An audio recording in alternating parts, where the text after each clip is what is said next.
Welcome to our first annual weekly chatting with Chia. Chatting with our Chia. Beautiful Chia pet here. Chia. Baby Yoda. What does Baby Yoda sound like in The Mandalorian? I've never seen it. Hello, everybody. Is that really what it sounds like? I've actually never seen The Mandalorians. We should watch that one week. Yeah. So that we actually know what our Baby Yoda is. Comment down below. Was that correct? Yes or no? Before we go too far off topic, our kind of goal for this is just to kind of present you guys with some stuff weekly to give you just kind of an update on like just some stuff we're reading, maybe some of our own personal devotionals, some stuff we've learned weekly. This week, Ashley's going to kick us off. She's got some cool stuff to talk about. So I was reading a really common verse. It was in Matthew 19:24. It says, "It's easier for a camel to go through the eye of a needle than for a rich man to enter into the kingdom of heaven." And that's a verse I've heard all of my life, you know, and like in Sunday school, all of that. And I didn't realize until literally like this past week that Jesus is not talking about a sewing needle. I thought my whole life that he was talking about fitting a big camel through like a little needle, like a sewing needle, you know, that you sew clothes with. Hyperbole. So he's not talking about that. Did you know that? I mean, I feel like I knew that. Okay. I can't imagine that it would be. I guess it's the thing of like I remember reading about it when I was like in middle school, I think. Yeah. I don't know. I didn't know that until this week. So maybe you guys knew that, and maybe I'm just, you know, like I just am taking a while to catch on. But you live and you learn. Yeah, so that's something I learned this week. So what I realized is Jesus is not talking about a sewing needle because sewing needles were not actually invented until 1844. Wait, so how'd they sew the American flag? Because that was like 1770s? Fabric glue, maybe?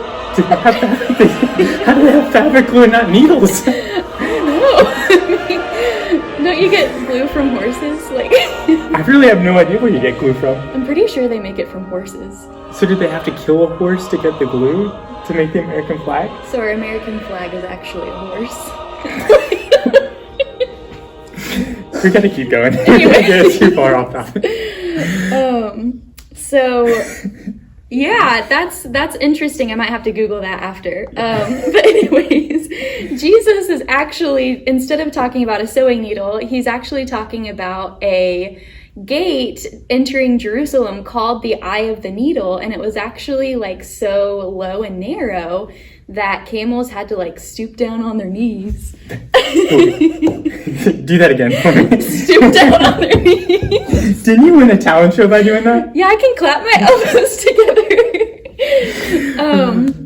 Yeah. Anyway. And crawl through the Eye of the Needle gate to get to Jerusalem. And while the camel was crawling on like their knees, the traveler had to take off everything that it was carrying to fit through the Eye of the Needle gate. What if it got stuck? Like, because don't camels have two humps? Yeah. So what if it gets stuck like the second hump? Are their humps squishy? Like, can they push them down? I don't know. I've always wanted to ride a camel, but it's on my bucket list of stuff. But I've never gotten. I don't think I've ever even touched one in person. I've seen one in person. Yeah, I from a haven't distance. either. I don't know. I've always wanted to ride a giraffe. Is that legal? Can you just ride a giraffe? It's probably illegal, but isn't poaching giraffes illegal? Oh yeah, why would you ever do that? It's a dark turn.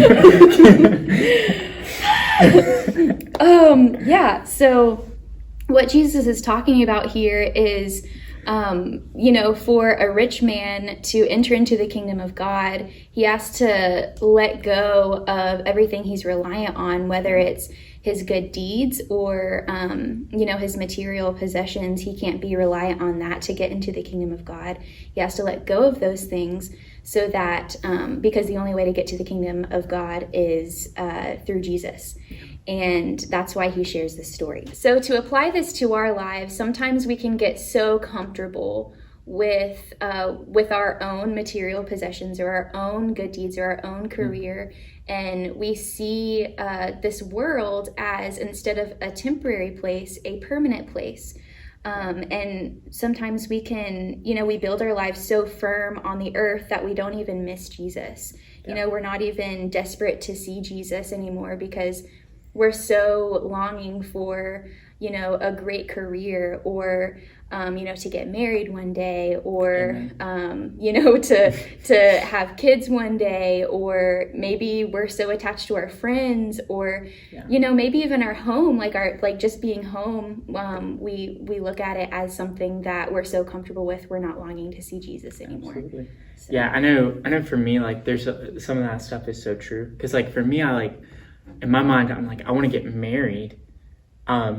But the Lord knows when that's going to happen, and I don't. And so I'm all the time, I'm like, Lord, just wait another 6 months. Like, give me another little bit of time. Like, just put the whole, you coming back thing on pause for a second, and let me get through what I want to get through. And it's sometimes we can put those temporary things, even though they're meaningful, even though they're purposeful, even though they can be biblical, like we can put those temporary things so far ahead of Jesus in our lives that we lose sight of him.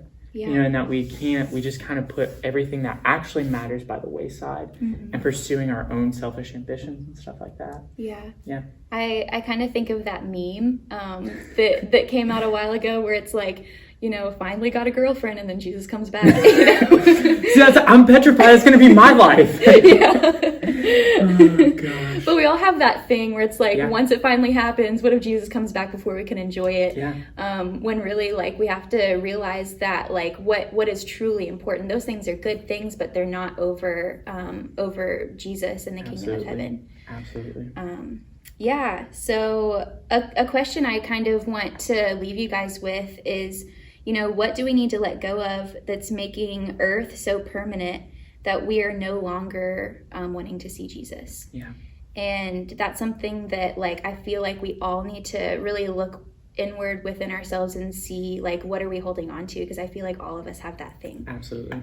I think of we were talking before this, and one of the things I always joke about is I want to be one of those people that retires and gets rid of everything and lives on a cruise ship, just to be the ultimate, get rid of everything in the world just to do that. And Ashley brought up a really good point. She's like, no one goes to a hotel and brings everything they own, even though you might bring a lot of stuff. You've seen those memes of the people that I'm going for an overnight trip and they have the 18 bags. The bucket,